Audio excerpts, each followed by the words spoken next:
കുറച്ച് ദിവസമായിട്ട് ആറാട്ടിൻ്റെ അന്നത്തെ വീഡിയോ അപ്ലോഡ് ചെയ്യാൻ നോക്കിയിട്ട് പറ്റുന്നേ ഇല്ലായിരുന്നു കേട്ടോ. ഇന്ന് എന്തായാലും അപ്ലോഡ് ചെയ്യണമെന്നുള്ള പ്ലാനിലാണ് ഞാൻ. ഒമ്പതാം വിശേഷങ്ങളൊക്കെ ഞാൻ നിങ്ങളെ ലോങ് വീഡിയോ ആയിട്ടും ഷോർട്സ് ആയിട്ടും കാണിച്ചായിരുന്നു. അപ്പോൾ ഇത് ആറാട്ടിൻ്റെ അന്നത്തെ ദിവസമാണേ.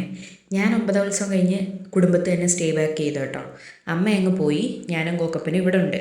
രാവിലെ എണീച്ച് വന്നപ്പോഴത്തേക്ക് പാറോമ്മ നല്ല പുട്ടും പഴവും പഞ്ചസാരയും ചായയൊക്കെ തന്നായിരുന്നു കേട്ടോ. അതൊക്കെ കഴിച്ചിട്ട് ഇങ്ങനെ ഞങ്ങൾ ചിൽ മൂഡിലാണേ. അമ്മമാരുള്ളതുകൊണ്ട് തന്നെ അവർ ഫുഡ് ഉണ്ടാക്കിക്കോളും. പിന്നെ ഞങ്ങളുടെ മക്കളുടെയൊക്കെ അവസ്ഥ ദേ കാണുന്നുണ്ടല്ലോ അല്ലേ. അപ്പോൾ ദേ തെങ്ങ് കയറാൻ പഠിപ്പിക്കുന്ന സുട്ടുമാമനെയാണ് നിങ്ങൾ കാണുന്നത്. ആദ്യം എൻ്റെ മോനെ ഒന്ന് പഠിപ്പിക്കാൻ ശ്രമിച്ച്. പൊതുവേ അവൻ കുറച്ച് മടിയനാണ്. പക്ഷേ ദേ നമ്മുടെ ആമിച്ചേച്ചി എന്തോരം എക്സ്പേർട്ടാന്ന് നോക്ക്. അതിൻ്റെ പുറയിൽ വാസവണ്ണനും ഉണ്ട്, പുറയിൽ ഗോക്കപ്പനും ഉണ്ട്. സപ്പോർട്ടിനായിട്ട് നമ്മുടെ ദേവുക്കുട്ടനും ഉണ്ട് കേട്ടോ. പിന്നെ വീഡിയോ എടുക്കുന്നത് ഞാനാണ്. സുട്ടുമാമൻ ഇവരെ എല്ലാം പ്രോത്സാഹിപ്പിച്ച് പഠിപ്പിക്കുന്നുണ്ട്. അങ്ങനെ അതൊക്കെ കഴിഞ്ഞതിന് ശേഷം ഞാനും ദേവമ്മയും കൂടെ കളിച്ചുകൊണ്ടിരിക്കും. അലമ്പാക്കുന്ന ടീംസാണ് ഈ കാണുന്നത്. ആമി മോളോട് പറഞ്ഞാൽ കേൾക്കും കേട്ടോ. എൻ്റെ മോനും വാസുവണ്ണനും പറഞ്ഞാലേ കേൾക്കില്ല. അവന്മാർക്കതൊരു എന്താ പറയണ്ട, ഒരു കളിയായി കേട്ടോ. എന്നിട്ട് ഇത് ചുമ്മാ വന്ന് തട്ടിയിടുമായിരുന്നു. അവസാനം ദേവനും കൂടി ഇടിയായിട്ട് ഇടയ്ക്കുള്ള ഓടുന്ന വീഡിയോസൊക്കെ കേട്ടോ നിങ്ങൾ കണ്ടേ. അപ്പോഴത്തേക്ക് നമ്മുടെ സുധീഷ് മോനെത്തി. ഞങ്ങളുടെ അമ്മയുടെ അമ്പലത്തിൽ ശക്തികുളങ്ങരയിൽ 2 ആനയാണേ ഉള്ളത്. ഒന്ന് സുധീഷും ഒന്ന് സഞ്ജയനും. സഞ്ജയനെ നേരത്തെയൊക്കെ നമ്മുടെ കായംകുളത്ത് പുതിയടത്ത് അമ്പലത്തിൽ ഉത്സവത്തിന് കൊണ്ടുവരുമായിരുന്നേ. ഇത്തവണ അവനെ കൊണ്ടുവന്നില്ല. ഇത് പക്ഷേ സുധീഷാണേ. ഇവന് ഇത്തിരി വികൃതി കുട്ടനാണ്. അതുകൊണ്ട് ഇവനെ ഉത്സവത്തിന് കൊണ്ടുവന്നതൊക്കെ കുറവാട്ടോ. പക്ഷേ ഓല ഒടിക്കാൻ ഇങ്ങനെ ഞങ്ങളുടെ വീട്ടിലൊക്കെ വരും. കഴിഞ്ഞ ദിവസം നമ്മുടെ വീട്ടിൽ വന്നതുകൊണ്ട് തന്നെ ഇത്തവണ വേറെ എവിടെയോ പോയാട്ടോ ഓല എടുത്തത്. അപ്പം ഞങ്ങളുടെ വീടിൻ്റെ അതുവഴിയാണ് പോണേ. അതിൻ്റെ ചെറിയ വിശേഷങ്ങളൊക്കെയാണ് കാണിച്ചത്. പിന്നെ ഓണത്തിൻ്റെ ഊഞ്ഞാലഴിച്ചില്ല. അവിടെ പായിട്ട് അണ്ണന്മാരും ചേച്ചിമാരും എല്ലാം അവിടെ ഭയങ്കര കളിയാട്ടോ. അതിൻ്റെ അപ്പുറത്തായിട്ട് ഞാനും ദൈവവും കൂടി ഇരുന്ന് കളിക്കുന്നുണ്ട്.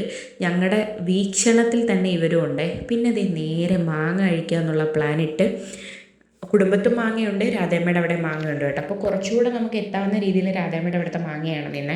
അപ്പം ഞാൻ വിചാരിച്ച് പോയിട്ട് രാധേമ്മയുടെ അവിടെ നിന്ന് 2 മാങ്ങ പൊട്ടിക്കാമെന്നും പറഞ്ഞ് ഒരു ചെറിയ മാങ്ങയും പൊട്ടിച്ചു. അതുകൂടെ തന്നെ അവിടെ തത്തച്ചുണ്ടൻ മാങ്ങയും ഉണ്ട് കേട്ടോ. അപ്പോൾ അതും കൂടെ പൊട്ടിക്കാമെന്ന് വിചാരിച്ചു. ഇത് മൂവാണ്ടൻ മാങ്ങയാണെന്നാണ് എൻ്റെ വിശ്വാസം, അല്ലെങ്കിൽ പറയണം കേട്ടോ. അപ്പോൾ മൂവാണ്ടൻ മാങ്ങ പൊട്ടിച്ച് ലൈവായിട്ട് ഇത് പോകുന്നത് കൂടി ഞാൻ അവിടെ നിന്ന് കഴിച്ച് നോക്കുന്നുണ്ട് കേട്ടോ. അതിനുശേഷം നേരെ അവർക്കെല്ലാം കൊടുക്കണമല്ലോ. അപ്പോൾ നമുക്ക് ഈ ഒരു മാങ്ങ കൊണ്ട് തികയില്ല. അപ്പോൾ അപ്പുറത്തെ മാങ്ങയും കൂടെ പൊട്ടിക്കാന്നുള്ള പ്ലാനിൽ അപ്പുറത്തോട്ട് പോയി കേട്ടോ. ഞാനൊരു മണ്ടത്തരം കാണിച്ച് ഞാൻ ചപ്പലിട്ടില്ല. അപ്പോൾ ഇതിൻ്റെ ഫ്രണ്ടിലാണെങ്കിൽ കണ്ടം പോലെ കേട്ടോ. അപ്പോൾ കുറേ വേസ്റ്റ് മുള്ളുചെടിയൊക്കെ ഉണ്ട്. അപ്പോൾ കാല് നല്ലൊരു റിസ്ക് പരിപാടിയിലായിരുന്നു കേട്ടോ. അതുകൊണ്ടാട്ടോ ഒരു വശമില്ലാണ്ട് നിന്ന് ഞാൻ മാങ്ങ പറിക്കുന്നത്. അതിന് ശേഷം തൊട്ടപ്പുറത്തെ മാവിൽ തന്നെയാണ് ഇങ്ങനെ നീണ്ടു കിടക്കുന്ന മാങ്ങ. ഒരു മാങ്ങ പറിക്കാൻ ശ്രമിച്ചതിലൂടെ എനിക്ക് 2 മാങ്ങ കിട്ടി കേട്ടോ. ഈ മാവിൽ നിന്ന് എത്ര പറിക്കാൻ നോക്കിയിട്ടും ഇങ്ങനെ നമ്മൾ എത്തും തോറും ഫ്രണ്ടിലോട്ട് ഇങ്ങനെ പോകുമായിരുന്നു കേട്ടോ. അങ്ങനെ ഞാൻ ഈ മാങ്ങയുടെ കാര്യം പറഞ്ഞത്. അങ്ങനെ ഞാൻ അവനെ പറിച്ച കൂട്ടത്തിൽ ആ ചെറിയ അവനും കൂടെ വീണു കേട്ടോ. നട്ടപ്പൊരി വെയിലാട്ടോ. എനിക്ക് ഈ അമ്മയുടെ ഉത്സവത്തിന് എപ്പോഴും മാങ്ങയായിട്ട് സംബന്ധിച്ച് ഒരുപാട് ഓർമ്മകളാണ്. നേരത്തെ രാമൂരത്ത് വല്യച്ഛനുണ്ടായിരുന്ന സമയത്ത് നമ്മൾ മാമ്പഴശ്ശേരി പോയിട്ട് അവിടുത്തെ ചേട്ടന്മാർ ഈ മാങ്ങ ഉപ്പും മുളകും അതുപോലെ വെളിച്ചെണ്ണയൊക്കെ ഒഴിച്ച് നമുക്കിങ്ങനെ തരും കേട്ടോ. അതൊക്കെ ഞങ്ങൾ എല്ലാവരും കൂടി ഉത്സവത്തിനിരുന്ന് കഴിക്കുന്ന ഒരുപാട് ഓർമ്മകൾ എനിക്കുണ്ട്. ഇപ്പം എനിക്കൊരു കുഞ്ഞു മോനായി. അവൻ മാങ്ങ എന്നുന്ന കണ്ടല്ലോ അല്ലേ. അവനും ഏകദേശം ഈ കാര്യത്തിലൊക്കെ എന്നെപ്പോലെയാണെന്ന് കേട്ടോ. കാഴ്ചയിൽ അവൻ്റെ അച്ഛനെ പോലെയാണെങ്കിലും തീറ്റ കാര്യത്തിലും അലർജിയുടെ കാര്യത്തിലും ഒക്കെ അവൻ എന്നെപ്പോലെയാണെന്ന് എനിക്ക് എപ്പോഴും തോന്നാറുണ്ട്. അങ്ങനെ അവനും പച്ച മാങ്ങ നല്ല ചുണയോടുകൂടി തിന്നുന്നുണ്ട്. അതിനുശേഷം എല്ലാത്തിനെയും കുളിപ്പിച്ച് അകത്തേറ്റി റോണിയമ്മ പതിവ് പോലെ എല്ലാവർക്കും ചോറ് വിളമ്പി കൊടുക്കുന്നുണ്ട്. കോക്കപ്പൻ്റെ ഡ്രസ്സ് എങ്ങനെയുണ്ട്? ആമിച്ചേച്ചിയുടെ ഡ്രസ്സാണ് കേട്ടോ. അപ്പോൾ കോക്കപ്പന് ഞാൻ എക്സ്ട്രാ ഡ്രസ്സൊന്നും എടുക്കാത്തതുകൊണ്ട് ആമിച്ചേച്ചിയുടെ ഡ്രസ്സ് ഇട്ട് അവർ 2 പേരും നോക്കി ഒരുപോലെ ഉണ്ടല്ലേ.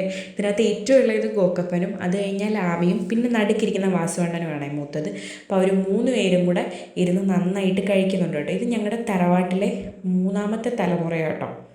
അപ്പോൾ എല്ലാവരും കൂടെ ഊണ് കഴിക്കുക. ഇനി പിള്ളേർക്കെല്ലാം കൊടുത്തതിന് ശേഷമാണ് ഞങ്ങൾ വലിയവരെല്ലാം കഴിക്കുന്നത്. പിള്ളേർ കൊടുത്തത് തന്നെ രോണി ചേച്ചിയും കുളിച്ച് സെറ്റായിട്ടുണ്ട്. ഞാൻ കുളിച്ചൊന്നുമില്ല കേട്ടോ. ഞാനവിടെ കറങ്ങി നടക്കുമായിരുന്നു. ഞാൻ ചോറൊക്കെ കൊണ്ടിട്ട് പതുക്കെ നമുക്ക് അടുക്കളയിൽ എന്തെങ്കിലുമൊക്കെ ഹെൽപ്പ് ചെയ്ത് കഴിഞ്ഞിട്ട് കുളിക്കാൻ വിചാരിച്ചു. അല്ല പിന്നെ വീണ്ടും ഡ്രസ്സൊക്കെ അഴുക്കാവൂലേ. ഗോക്കപ്പം തന്നെ വാരി കഴിക്കുന്ന ക്ലിപ്പൊക്കെ കണ്ടോ. ഇതിൻ്റെ ഇടയ്ക്കൂടെ ഇതും നടന്നു കേട്ടോ. തണ്ണിമത്തങ്ങ ഒരു പാത്രത്തിലോട്ട് അരിഞ്ഞിട്ട് കൊടുത്തപ്പം എന്താ ഒരു ശുഷ്കാന്തി അല്ലേ. അത് കാണാൻ തന്നെ നല്ല ഭംഗിയായിരുന്നു. പിന്നെ ഊണൊക്കെ കഴിച്ച് ഞങ്ങൾ കുറേ നേരം റെസ്റ്റ് ചെയ്തു, ചായ കുടിച്ചു. വൈകിട്ടത്തെ കടികളൊക്കെ കഴിച്ചിട്ട് നേരെ നമ്മൾ വിളക്ക് കാണാനായിട്ട് ഇറങ്ങും കേട്ടോ. ആറാട്ടെന്ന് പറഞ്ഞാൽ തന്നെ അമ്പലം തൊട്ട് അങ്ങ് കല്ലുമൂട് വരെ ശക്തികുളങ്ങരയുള്ള ഒരു സ്ഥലം കേട്ടോ. അവിടെ ഉള്ളവർക്കൊക്കെ അറിയാം. അങ്ങ് വരെ ഇങ്ങനെ വഴിനീളെ ദേവിയെ സ്വീകരിക്കാനായിട്ട് വീടുകളുടെ മുമ്പിലെല്ലാം വിളക്ക്, ലൈറ്റുകൾ, പോകുന്ന വഴിയിലെല്ലാം പല പല പരിപാടികളാട്ടോ. ഇത് ഞങ്ങളുടെ വീട്ടിൽ നിന്ന് ജസ്റ്റ് അങ്ങോട്ട് ഇറങ്ങുമ്പോൾ അമ്പലത്തിൻ്റെ മുറ്റത്തായിട്ടുള്ളൊരു പറമ്പാണ്. അവിടെ നിറയെ കൈകൊട്ടിക്കളിയും അതുപോലെ തന്നെ വിളക്ക് കത്തിക്കാനുള്ള പരിപാടികളൊക്കെ റെഡിയാക്കി വെച്ചിട്ടുണ്ട്. ദേ അവിടെ തന്നെ ഒരു കാളി വെച്ചിട്ടുണ്ട്. പിന്നെ നമ്മുടെ എന്താ പറയണ്ടേ, സ്ഥിരം അമ്പലപ്പറമ്പിൽ കാണുന്ന കുറേ ലൈറ്റിങ്സ് ഉണ്ട് കേട്ടോ. അപ്പോൾ ഞങ്ങളെല്ലാവരും ഉണ്ട് അവിടെ നിൽക്കുകയാണ്. പതുക്കെ എല്ലാവരും കൂടെ പോയിട്ട് വിളക്ക് കത്തിക്കാം എന്നുള്ളൊരു പ്ലാനിലാട്ടോ. അങ്ങനെ ദേ എല്ലാവരും ഫോട്ടോ എടുത്തുമൊക്കെ നടക്കുന്നുണ്ട്. അങ്ങനെ ദേ പിള്ളേർ സെറ്റ് തന്നെ ആദ്യം ഇറങ്ങിയിട്ടുണ്ട്. അമ്മുവും ദേവും കൂടെ വിളക്കൊക്കെ കത്തിക്കാൻ തുടങ്ങിയിട്ടുണ്ട്. എനിക്ക് ഇവളുമാരെ കാണുമ്പോൾ എപ്പോഴും എന്നെയും ചിന്നുവിനുമായിട്ടാണ് ഓർമ്മ വരുന്നത്. ഇതിൻ്റെ തൊട്ട് തലമുറയായ ഞാനും ചിന്നും ഇതേപോലെ ഒരേ പ്രായമായിരുന്നു കേട്ടോ. പക്ഷെ അവളെ അധികം അങ്ങനെ കാണാനൊന്നും കിട്ടാറില്ല. കാരണം മാമൻ പട്ടാളത്തിലായതുകൊണ്ട് തന്നെ അവർ ലീവിന് വരുമ്പോൾ മാത്രമേ അങ്ങനെ കിട്ടാറുള്ളൂ. ആ കിട്ടുന്ന സമയങ്ങളിൽ ഞങ്ങൾ ഇതുപോലെ ആയിട്ടാണ് നടന്നുകൊണ്ടിരുന്നത്. പക്ഷേ ഇവളുമാർക്ക് നാട്ടിലായതുകൊണ്ട് തന്നെ രണ്ടുപേരും എപ്പോഴും ഈ നമുക്ക് എന്തെങ്കിലും ഉത്സവം, ഓണം അല്ല എന്തെങ്കിലുമൊക്കെ ഫംഗ്ഷൻ വരുമ്പോഴൊക്കെ ഇവളുമാർക്ക് ഇങ്ങനെ ഒരു സാഹചര്യം കിട്ടാറുണ്ട്. അങ്ങനെ ആ പറമ്പിലൊക്കെ നിന്ന് നമ്മൾ വിളക്കൊക്കെ കത്തിച്ച് പിന്നെ നേരെ നമ്മൾ കല്ലുമൂട്ടിലേക്ക് പോകാം കേട്ടോ. കല്ലുമൂട്ടിലാണ് പരിപാടികളൊക്കെ നടക്കുന്നത്. ഞാൻ നേരത്തെ നിങ്ങളോട് വീഡിയോസിലൊക്കെ പറഞ്ഞിട്ടുണ്ട്. ഇത് കണ്ടോ, ഓരോ ജംഗ്ഷനിലും ഇങ്ങനെ വിളക്ക് കത്തിച്ച് വെക്കും. അവിടെ ഇതുപോലുള്ള അലങ്കാര പണികളാണ്. പിന്നെ അവിടെ ഇതുപോലെ കൈകൊട്ടിക്കളികൾ കാണും. നേരത്തെ ഞാൻ നിങ്ങളോട് പറഞ്ഞിട്ടുണ്ട് എന്ന് പറഞ്ഞത് മിനി തൃശ്ശൂർ പൂരം പോലെ ഒരു 5 ആനയെ നിർത്തിയിട്ട് കുടമാറ്റവും അങ്ങനത്തെ പരിപാടികളൊക്കെ ആയിരുന്നു കേട്ടോ നേരത്തെ കല്ലുമൂട്ടിൽ ആ വലിയ ഗ്രൗണ്ടിൽ നടന്നുകൊണ്ടിരുന്നത്. ഇത്തവണ പക്ഷേ അങ്ങനെ ഇല്ലായിരുന്നു കേട്ടോ. ഇത്തവണ ആനയെ ഇല്ലായിരുന്നു. എന്താണെന്ന് അറിയില്ല.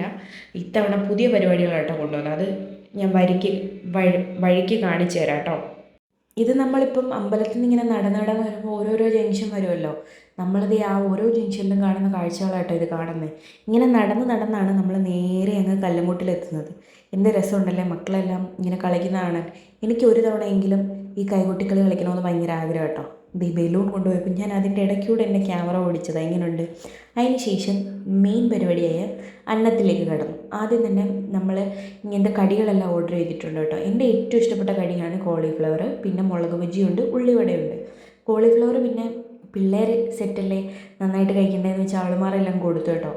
ഒന്നോ രണ്ടോ കോളിഫ്ലവർ ടേസ്റ്റ് ചെയ്തു. പിന്നെ മുളക് ബജി ടേസ്റ്റ് ചെയ്തു, ഉള്ളിവട ടേസ്റ്റ് ചെയ്തു. ഇത് രോഹമ്മയുണ്ട്, പാറമ്മയുണ്ട്, പിന്നെ സുട്ടാനുണ്ട്, പിള്ളേരെല്ലാം ഉണ്ട് കേട്ടോ. അങ്ങനെ അതും കഴിച്ച് നോക്കി. നല്ല ബജിയായിരുന്നു കേട്ടോ എല്ലാം. ഭയങ്കര തിരക്കായിരുന്നേ. പിന്നെ ഈ പാനിപ്പൂരി അത് ഞാൻ നേരത്തെ വീഡിയോയിൽ പറഞ്ഞായിരുന്നു. അവിടെ ആകെ ഈ ഒരു പാനിപ്പൂരി ചേച്ചിയേ ഉള്ളൂ കേട്ടോ. അതുകൊണ്ട് ഭയങ്കര തിരക്കായിരുന്നു. നമ്മൾ ആദ്യം തന്നെ 2 എണ്ണം പറഞ്ഞു. പക്ഷേ കുറേ നേരം നിന്നിട്ടാണ് കേട്ടോ കിട്ടിയത്.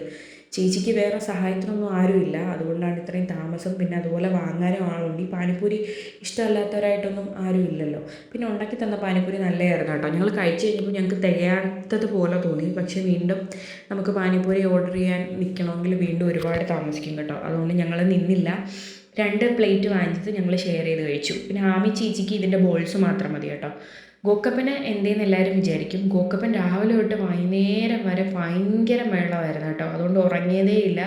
കറക്റ്റ് ഉത്സവത്തിന് കൊണ്ടുവരുന്നതിന് തൊട്ട് മുന്നേ ഉത്സവത്തിന് അവനെ കൊണ്ടുവരാനിരുന്നതാണ്. ഇങ്ങനെ കുളിച്ചൊക്കെ കഴിഞ്ഞപ്പോഴത്തേക്കും അവന് പാല് വേണമെന്ന് പറഞ്ഞ് പാല് കൊടുത്തപ്പോഴത്തേക്കും അവനങ്ങ് ഉറങ്ങിപ്പോയി കേട്ടോ. പിന്നെ ഉറങ്ങുന്ന കുഞ്ഞിനെ എടുത്തുകൊണ്ട് വന്നിട്ട് ഇങ്ങനെ ഡിസ്റ്റർബ് ചെയ്യേണ്ടെന്ന് വിചാരിച്ച് പിന്നെ നമ്മളത് ക്യാൻസൽ ചെയ്തിട്ട് അവനെ വല്യച്ഛനും വല്യമ്മയൊന്നും വന്നില്ല കേട്ടോ. അവരെ ഏൽപ്പിച്ചിട്ട് ഉണർന്ന് എന്നെ വിളിച്ചാൽ മതി എന്ന് പറഞ്ഞ കേട്ടോ ഞാൻ ഉത്സവത്തിന് വന്നത്. അതുകൊണ്ടാണ് ഗോക്കപ്പനെ കാണാത്തത്. അങ്ങനെ ഇത് കണ്ടല്ലോ, നമ്മൾ കല്ലുമൂട്ടിലോട്ട് അടുക്കുന്തോറും ഇതുപോലെ ഭംഗിയുള്ള ഒരുപാട് കാഴ്ചകളാട്ടോ. ഓരോ വർഷം കഴിയും തോറും പുതിയ പുതിയ കാഴ്ചകളാണ്. ഒന്നും നമുക്ക് മടുക്കുകയില്ല. പുതിയ പുതിയ കാര്യങ്ങൾ ഇങ്ങനെ അപ്ഡേറ്റ് ചെയ്തുകൊണ്ടിരിക്കുക. ഞാൻ ഇന്നലെ 9ാം ഉത്സവത്തിൻ്റെ കാര്യം പറഞ്ഞ പോലെ 9ാം കരയുടെ ഇത്ര അടിപൊളി ഒരു ഉത്സവം ഞാൻ അവിടെ കുറേ ഉത്സവങ്ങൾക്ക് പോയിട്ട് കണ്ടിട്ടില്ല കേട്ടോ. അതുപോലെ ഈ കല്ലുമുട്ടിൻ്റെ വിളക്കിൻ്റെ കാര്യം പറയുകയാണെങ്കിൽ ഓരോ വർഷവും പുതിയത് എന്തെങ്കിലും അവർ ഇൻട്രൊഡ്യൂസ് ചെയ്യുകയും അത് നമ്മൾക്ക് മുന്നിൽ കാഴ്ച വെക്കുകയും ചെയ്യുന്നു കേട്ടോ. ഇത് എല്ലാ ബഹളത്തിൽ വീട്ടിലെ എല്ലാവരുമായിട്ട് ഭയങ്കര സന്തോഷമായിട്ട് ഫുഡൊക്കെ കഴിച്ച് ബഹളമൊക്കെ വെച്ച് ഇങ്ങനെ പോയി അത് കാണാനൊരു പ്രത്യേക രസം കേട്ടോ. അതിൻ്റെ ഇടയ്ക്കിടെ കുറച്ച് നുണയൊക്കെ പറഞ്ഞാൽ നമ്മൾ വിശേഷങ്ങളൊക്കെ പറഞ്ഞത് ഈ കുഞ്ഞിക്കണ്ണനൊക്കെ ഉണ്ടാവും. നല്ല രസമുണ്ടല്ലേ, ക്യൂട്ടായിട്ടുണ്ടല്ലേ. അപ്പോൾ അത് എൻ്റെ കുഞ്ഞ് രാധമാരെ അതിൻ്റെ മുമ്പിലൊക്കെ നിർത്തി പോസ് ചെയ്യിപ്പിച്ചിട്ടുണ്ട് കേട്ടോ. അങ്ങനെ ഞങ്ങൾ നേരെ കല്ലുമൂട്ടിലെത്തി കേട്ടോ. കല്ലുമൂട്ടിലെ ആ ഗ്രൗണ്ടിലേക്ക് ഇറങ്ങുന്നതിന് മുന്നേ ഉള്ള കാഴ്ചയാണ് നിങ്ങൾ കാണുന്നത്. നല്ല രസമുണ്ടല്ലേ. ഇത് ക്യാൻഡിലാട്ടോ. അങ്ങനെ നേരെ ഹാമിക്കപ്പോഴത്തേക്ക് ഒരു ഫ്രണ്ടിനെ കിട്ടി. പിന്നെ ഇത് എന്താണെന്നൊന്നും പറയാൻ എനിക്കറിയില്ല. എനിക്ക് ഒറ്റ ഇതായിട്ട് ഇത് തെയ്യോന്നേ അങ്ങനെ എൻ്റെ മനസ്സിൽ വരുന്നത് കേട്ടോ. പക്ഷേ ഇതൊക്കെ ഇത്തവണത്തെ വെറൈറ്റി സാധനങ്ങളാണ്. സാധാരണ ഇവിടെ മിനി തൃശ്ശൂർ പൂരമാണ് നടക്കുന്നത് ആനയെ നിരത്തി. ഇത്തവണ വമ്പൻ പരിപാടിയായിരുന്നു കേട്ടോ. അത് ഇതുപോലെ അപ്പുറവും ഇപ്പുറവും, ഇപ്പുറത്ത് ദേ ഈ റെഡ് കളറിലെയാണെങ്കിൽ അപ്പുറത്ത് ബ്ലാക്ക് കളറിലെ, നമുക്ക് പേടിയാവും കേട്ടോ. പിന്നെ അത് ഒരുങ്ങി നിൽക്കുന്ന ആൾ നമ്മളെ ഇടയ്ക്കൂടെ ഇങ്ങനെ നോക്കുമ്പോഴത്തേക്ക് നമുക്ക് ഭയങ്കരമായിട്ട് പേടിയാവും കേട്ടോ. എനിക്ക് പേടിയാവുന്ന പോലെ ഫീൽ ചെയ്തായിരുന്നു. പക്ഷേ ആ ലൈറ്റിലും താഴെ വിളക്ക് കത്തിച്ചേക്കുന്നതിലൊക്കെ കാണാൻ നല്ല ഭംഗിയായിരുന്നേ. ചെറിയ ഭംഗിയിലൊക്കെ ഞാനൊരു വീഡിയോ എടുക്കാൻ ശ്രമിച്ചിട്ടുണ്ട്. പക്ഷെ നല്ല തിരക്കായത് കാരണം നമുക്ക് വീഡിയോസൊക്കെ എടുക്കുന്നതിനൊരു പരിമിതി ഉണ്ട് കേട്ടോ. അതേ കണ്ടോ, ഈ പുള്ളി ഇങ്ങനെ ആടി ആടി നിൽക്കും, അതുപോലെ നമ്മളെ നോക്കും, എന്തെങ്കിലുമൊക്കെ പറയും, തലയൊക്കെ ആയിട്ടും ശരിക്കും പേടി വരും കേട്ടോ. അങ്ങനെ അത് എൻ്റെ പിള്ളേരെയും കൂടെ നിർത്തി ഞാൻ വീഡിയോ ഒക്കെ എടുപ്പിച്ചിട്ടുണ്ട്. അത് പുറമെ നിന്ന് ആ പുള്ളി ആടുന്ന കണ്ടോ. അതിനുശേഷം ഇതാണ് ഞാൻ പറഞ്ഞ പരിപാടി. ഇത് നിങ്ങളിനി കണ്ടിട്ടോ കേട്ടോ.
എങ്ങനെയുണ്ട്, വെറൈറ്റി അല്ലായിരുന്നു. അതിനുശേഷം തിരിച്ച് വന്നിട്ടുണ്ടെങ്കിൽ ഞങ്ങൾ ഇവിടെ നിന്ന് കുറച്ച് ഫോട്ടോസൊക്കെ എടുത്തു കേട്ടോ. അത് ഈ അഘോരികളൊക്കെ കിടന്നിട്ട് ഭയങ്കരമായിട്ട് ഡാൻസും ബഹളവും, പക്ഷേ ഭയങ്കര തിരക്കാട്ടോ. ഈ കണ്ടവർ കാണാത്തവർക്കായിട്ട് മാറി കൊടുക്കുന്നുണ്ട് കേട്ടോ. അതൊരു വലിയ പ്രശ്നം. പിന്നെ ഇവളുമാരെ ഞാൻ ഇടിച്ച് മുന്നിൽ കയറ്റി, അവളുമാർ കുറച്ച് കണ്ടു കേട്ടോ. ഞാൻ കുറച്ചൊക്കെ മാറി നിൽക്കുകയായിരുന്നു. കാരണം അത്ര തിരക്കായിരുന്നു ഇതിലൂടെ ചൂടും. പിന്നെ അത് തിരിച്ച് വരുന്ന വഴിക്ക് നമ്മുടെ രോഗമ്മയ്ക്ക് കുഞ്ഞിക്കണ്ണൻ്റെ കൂടെ നിന്ന് ഫോട്ടോ എടുക്കണമെന്ന് പറഞ്ഞു കേട്ടോ. ഫോട്ടോ എടുത്ത കൂട്ടത്തിൽ ഞാൻ ചെറിയൊരു വീഡിയോ കൂടെ അങ്ങ് എടുത്തിട്ടുണ്ട്. പിന്നെ അത് അങ്ങോട്ട് പോയപ്പോൾ ഇതൊന്നും പ്രവർത്തിച്ചില്ലായിരുന്നു കേട്ടോ. ഇപ്പോഴാണ് ശരിക്കും ഇതിൻ്റെ ഭംഗി നോക്കിയത് അവർ ഓണാക്കിയിട്ടുണ്ട് കേട്ടോ. അപ്പോൾ ഇതെല്ലാം ഇങ്ങനെ കറങ്ങി അങ്ങോട്ട് പോയപ്പോൾ എല്ലാം തുടങ്ങിയല്ലേ ഉള്ളായിരുന്നു. പിന്നെ ഗോക്കപ്പൻ എണീറ്റു എന്ന് പറഞ്ഞ വിളി വന്നു കേട്ടോ. അത് ഇതൊക്കെ ഗോക്കപ്പൻ രോഹിണിയമ്മ വാങ്ങിച്ചു കൊടുത്തതാണ്.